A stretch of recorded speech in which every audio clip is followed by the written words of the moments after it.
Hey everyone, today we're going to do a little bibliomancy with Toni, Morrison, Sula, and we'll see what spirit message comes up. We'll just do a little astrogallomancy and see what page spirit wants us to do today.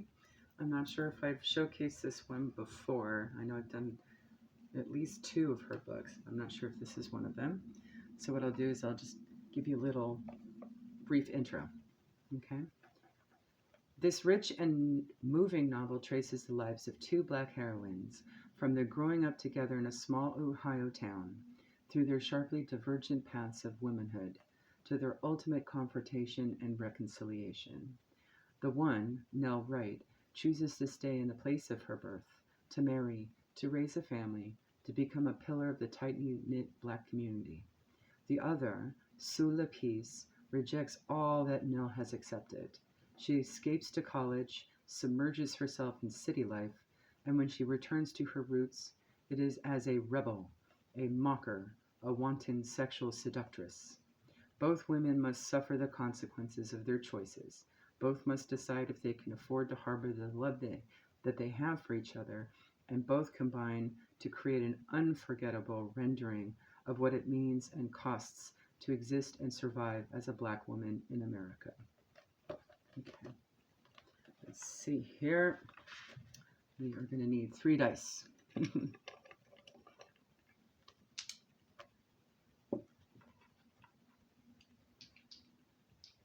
Spirit, what message do you have for the General Collective at this time for whomever it'll resonate for? And when the time is divine. Don't fall off the table. Okay, good. We have 6. Let's see, can you see that? All right. We have 4.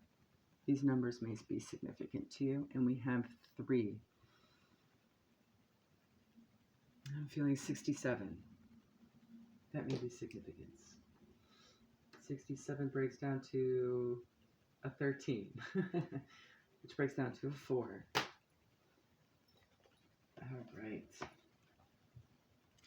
Oh, perfect. We have chapter 1923. Okay, it's a bit long to read the whole thing. I would love to do that. So I'll just go to where it feels right to stop. Chapter 1923. The second strange thing was Hannah's coming into her mother's room with an empty bowl and a peck of Kentucky Wonders and saying, "Mama, did you ever love us?" She sang the words like a small child sang a piece at Easter, then knelt to spread a newspaper on the floor and set the basket on it.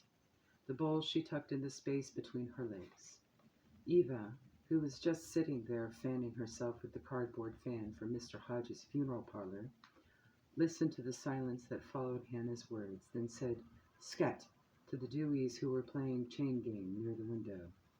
With the shoelaces of each of them tied to the laces of the others, they stumbled and tumbled out of Eva's room.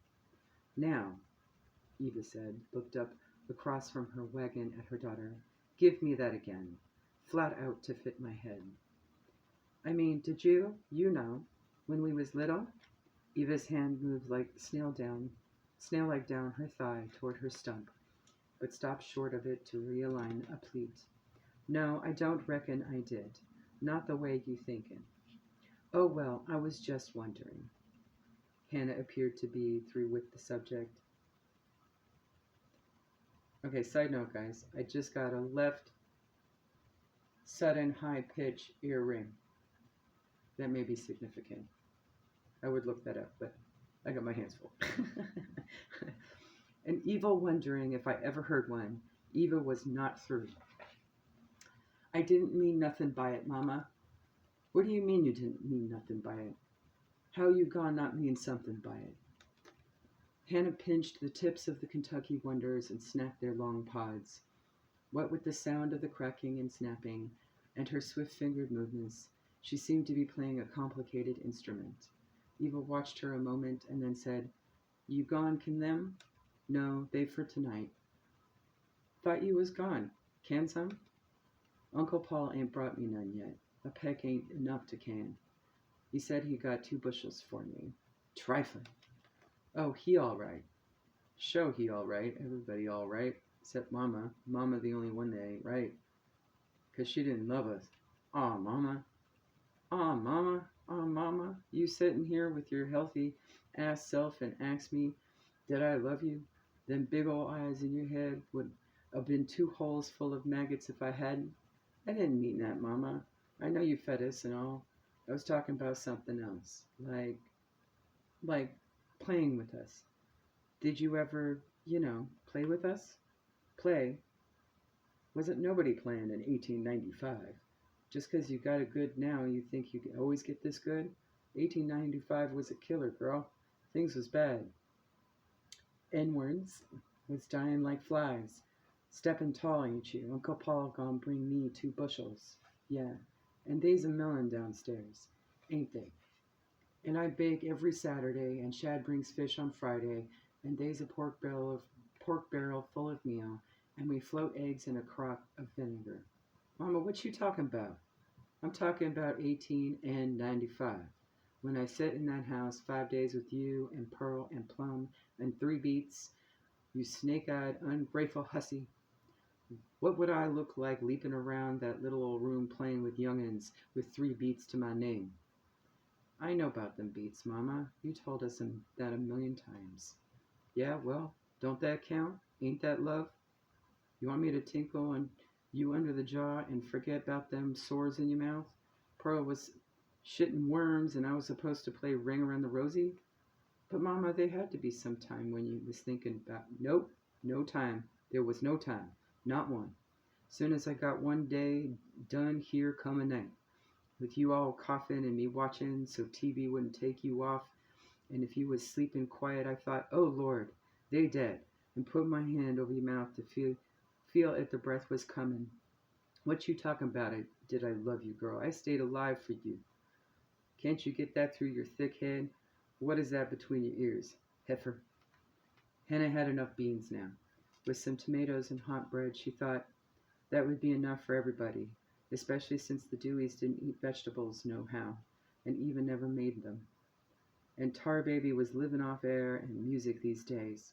She picked up the basket and stood with it, and the bowl of beans over her mother. Eva's face was still asking her last question. Hannah looked into her mother's eyes. But what about Plum? What'd you kill Plum for, Mama?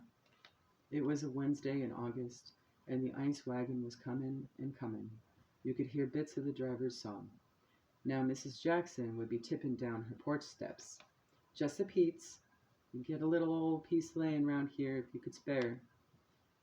And as he had since the time of pigeons, the iceman would hand her a lump of ice, saying, "Watch it now, Miss Jackson. That straw'll tickle your pretty little neck to death." And I will leave it there, guys. Enjoy. Have a good day.